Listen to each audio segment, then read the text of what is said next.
Hello everyone, Alexis here, and I'm coming to you from the field. I've come for a walk, and today I wanted to have a chat about how do you tell the difference between different energetic involvements with other people, with things in your life, with other creatures, animals, plants, and especially of course with people, because there are words that mean something. For example, you have judgment and you have discernment. So how do you tell which one's which when you're doing what?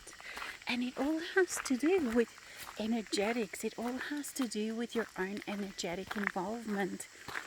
So it is really important to become very aware of what your energy is doing, how it is interacting with your world, how it is interacting with people. And as you observe more and as you allow yourself to become masterly in that space, you will then yourself discern all these different ways of being, and you will know what is appropriate and what is feeding and what is not, what is compassion. Because compassion, of course, is the highest level of being. It is the highest way that you can interact with your world, that you can interact with other people.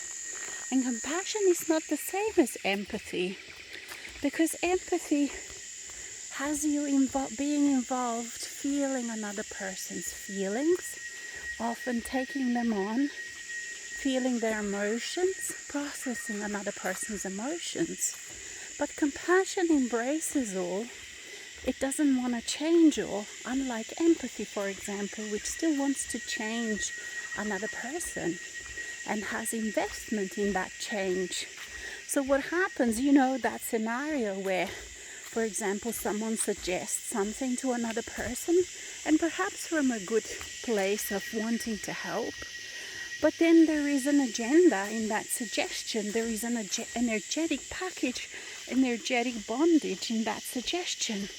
And the person who suggested it, if that other person doesn't actually follow up on that suggestion and takes it on as their truth, then this first person who suggested it may feel upset.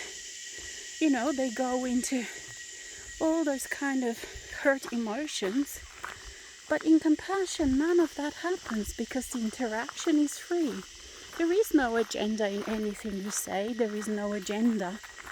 Of course you want to help, of course you want to assist people, but you do it in a very free-flowing way because you are connected with your own soul self, with your own internal well-being. You want to share that with others, but you're not invested in what the other people do with it. So if they take it on, it's okay. If they don't take it on, it's okay.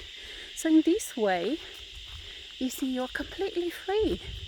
Not only that the other person is free because they don't feel that energetic obligation to do what you said, but you feel very free in not expecting a certain outcome. You can just walk away, leaving the responsibility for another person's life where it should be on that other person's shoulders. You see, so that's a very different kind of interaction with people than what we were taught in the old ways and how we interacted in the old ways. And you can tell all of this because of how you feel. So for example, when you have a judgment, or if you have a discernment. So when you judge, you are involved with another person or with another thing in an inappropriate way because it makes you feel bondaged. If you really notice, it doesn't make you feel free. You can't walk away. If you do walk away, you carry that issue with you. Perhaps you repeat it in your own mind, and then you can't be present freely where you actually are, you see. So you're still bondaged to that particular thing. So that's judgment.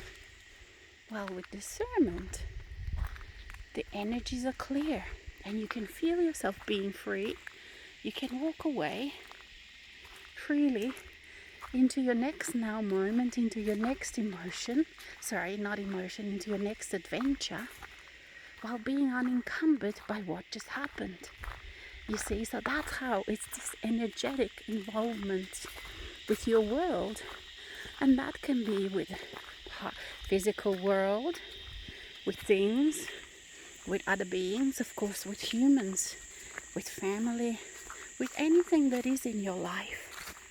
You see, so this time I would invite you to really notice the energetics and how you feel, whether you feel free, whether you feel expanded, whether you feel at peace, whether you can be in the next now moment with what just happened, with the interactions that you just had, or whether you're still energetically connected with that. And so if you find yourself energetically still connected with what just happened, with the interaction with that person, you breathe through it, you make a choice to move on.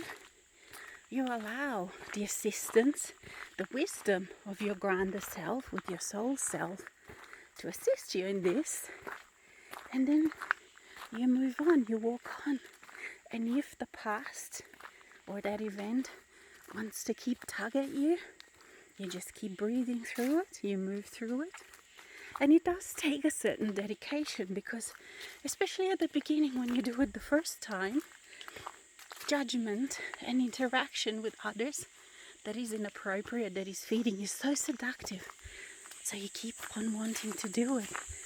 And it takes that strong choice and dedication to your freedom, to your new life, to your new experiences, for all of that to occur, for all of that to happen. And then it will. Because as soon as you make a choice as a creator, everything aligns with that choice. And you get those experiences, and you get those new things that will teach you, that will show you. Basically, really, you are showing yourself to yourself in a new way, in a more freer way. And there's another gorgeous fig tree. I don't know if you can see it. Just there. This forest has so many beautiful trees, grand trees.